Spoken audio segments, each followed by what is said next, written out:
A blessed and wonderful day to everyone. Welcome to Hope and Strength for the Journey. Our scripture verse for today is found in the book of Revelation chapter 12 verse 11 says, "They triumphed over him by the blood of the Lamb and by the word of their testimony. They did not love their lives so much as to shrink from death." Tanungin ko kayo, gusto niyo ba ng tunay na tagumpay? Marami sa atin gusto manalo sa career, sa relationships, sa buhay. Pero alam niyo ba, sa Bible, tinuturo sa atin na ang tunay na tagumpay ay hindi lang sa success dito sa mundo, kundi yung pagkapanalo natin laban kay Satanas at sa kasalanan.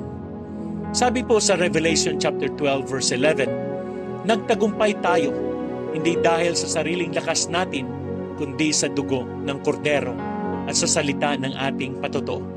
Hindi tayo basta-basta talunan.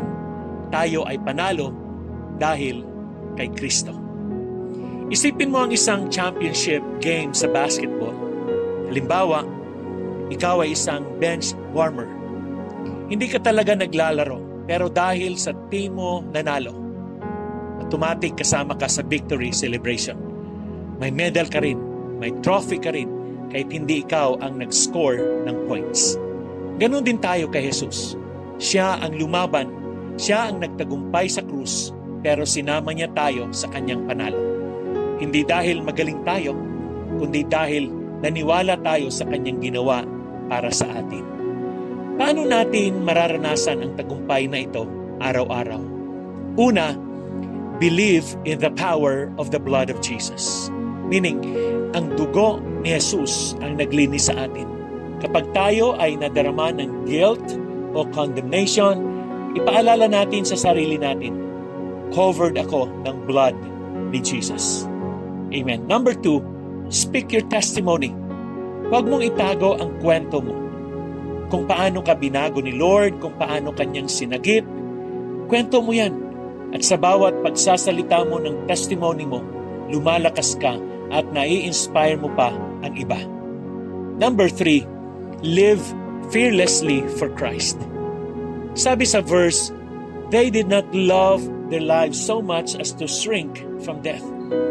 Ibig sabihin, willing silang mabuhay para kay Kristo kahit mahirap, kahit may persecution, kahit may sacrifice.